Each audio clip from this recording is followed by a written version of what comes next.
कि कल 15 अगस्त है, जिस दिन हमारे मुल्क को आजादी प्राप्त हुई थी। आज एक दिन पूर्व मैं यह कार्यक्रम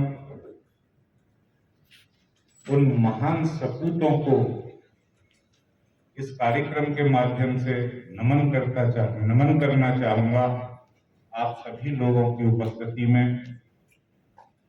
जिन्होंने इस मुल्क की आजादी के लिए अपने प्राणों की आहुति दी और उन्होंने एक सपना देखा, उस मुल्क का जो कभी सोने की चिड़िया कहा जाता था, जहां तक्षशिला और नालंदा जैसे विश्वविद्यालय थे, जहां दुनिया के लोग शिक्षा ग्रहण करने आते थे। आज उन स्वतंत्रता सेनानियों का देखा गया वह सपना, जिसके लिए उन्होंने कुर्बानियां दी थी, वह इस देश के प्रधानमंत्री मोदी जी और इस प्रदेश के मुख्यमंत्री योगी जी के नेतृत्व में साकार होता नजर आता है। उन हजारों शहीदों को नमन करते हुए मैं उन्हें बताना चाहता हूं कि अब उनका सपना पूरा होने की ओर है। आज अगर हम हिंदुस्तान की बात करें पूरी दुनिया के परिप्रेक्ष्य में, जब से प्रधानमंत्री नरेंद्र मोदी जी ने बागडोर संभाली इस मुल्क की, तब से हमने महसूस अपने आप को गौरवान्वित किया कि हम अंतर्राष्ट्रीय स्तर पर एक सम्मान का पात्र हैं। हमने देखा किस तरीके से भारतीय संस्कृति की पुनर्स्थापना का दौर इस युग में चला है। आज वह भगवान श्री राम का मंदिर, जिसकी गाथाएं पूरी दुनिया में प्रचलित रही और 500 साल से यह मुल्क उस मंदिर की बात हो रहा था, वह राम का मंदिर जो हमारी आस्था का प्रतीक है, वह इन 7 साल के कार्यकाल में जो 500 साल की लड़ाई और हमारी आस्था थी, वो अब पूर्ण होने को जा रही है। 700 मंदिर हमारे देश के उस ऐतिहासिक शहर में निकले हैं, जमींदोज हुए, जो दुनिया का सबसे पुराना शहर कहा जाता है, बनारस।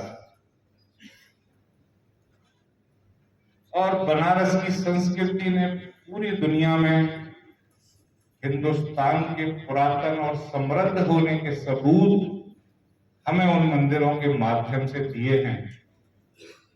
यह मैं आपको इसलिए बता रहा हूं कि मध्यकाल में हमारा देश गुलाम रहा और पूरा प्रयास किया गया इस मुल्क की संस्कृति को नष्ट और भ्रष्ट करने का।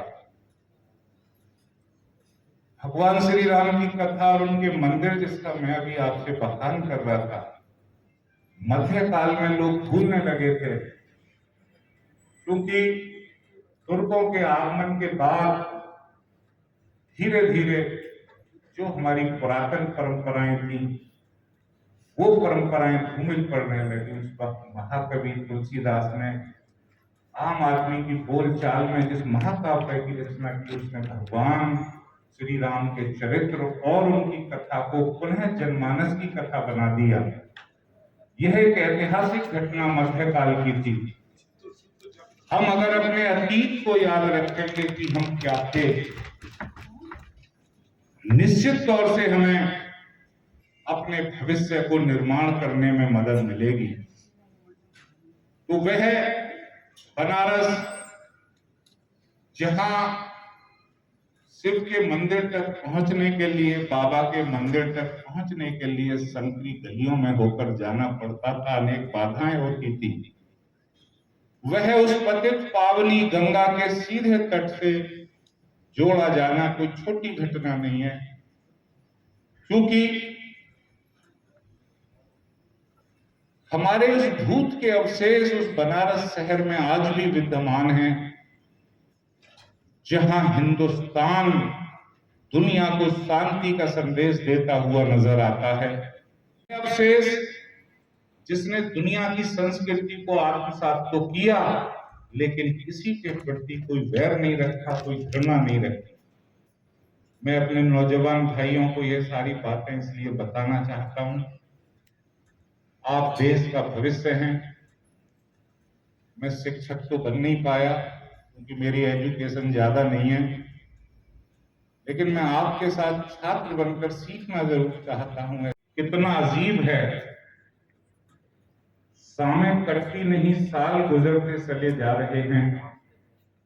एक अजीब सी दौड़ है यह जिंदगी, जीत जाओ तो कई अपने पीछे छूट जाते हैं और हार जाओ तो अपने ही पीछा छोड़ जाते हैं।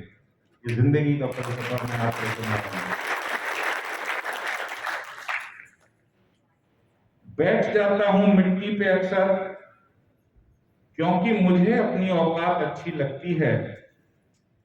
मैंने समंदर से सीखा है जीने का सलीका और अपनी धुन में मगन रहना। आज हम सौभाग्यशाली हैं, इस प्रदेश को एक कर्म योगी मिला है। ऐसा कर्म योगी जब सीएए का विरोध लखनऊ में हुआ